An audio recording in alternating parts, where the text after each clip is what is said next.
dalam hal kurban. Ustaz itu bilang tentang syarat binatang itu dari segi usianya. Karena ketentuannya kalau kita sembelih kambing domba, karena kambing ada dua, ada kambing domba yang bulunya itu keriting, ada kambing macam kambing di Aceh, namanya kambing kacang. Itu beda ketentuan usianya.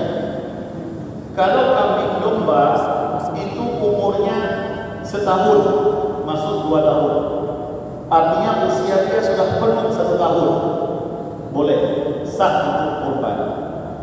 Kalau kambingnya kambing kacang, macam kambing kita di Aceh itu, yang kulitnya bulunya itu mulus, itu usianya harus minimal 2 tahun. Sudah genap 2 tahun masuk kepada 3 tahun. Kalau lembu atau kerbau itu usianya minimal 2 tahun genap. Sudah penuh 2 tahun masuk ke 3 tahun.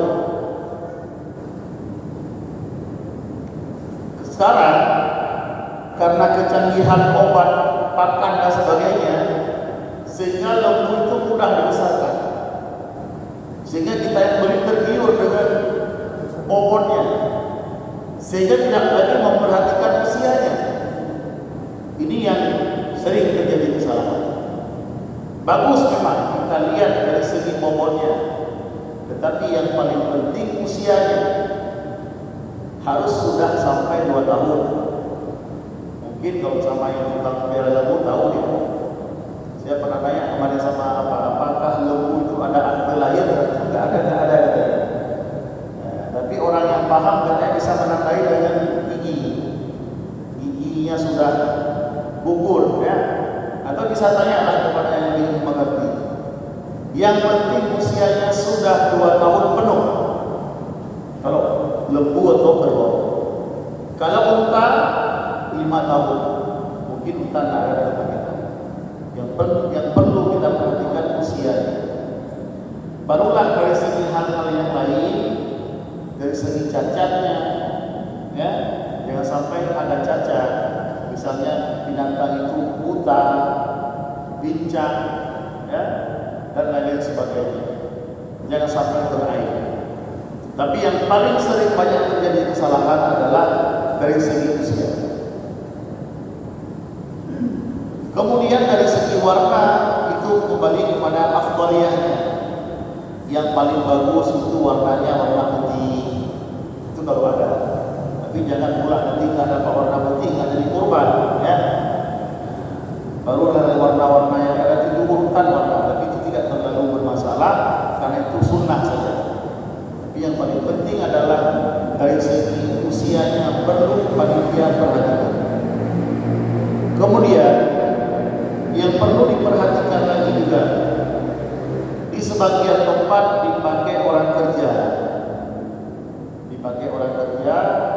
langsung ditender. Satu lembu misalnya 200.000 atau 300.000 diupahkan. Boleh nggak? Boleh, asal jangan diupahkan dengan daging lembu atau dengan kulit lembu atau dengan kepala lembu dan sebagainya. Karena tidak boleh binatang kurban itu dijadikan sebagai upah untuk orang yang bekerja. Jadi kalau kita mau mengupahkan, silahkan ambil dari kas yang lain, entah dari kas yang lebih dari anggota.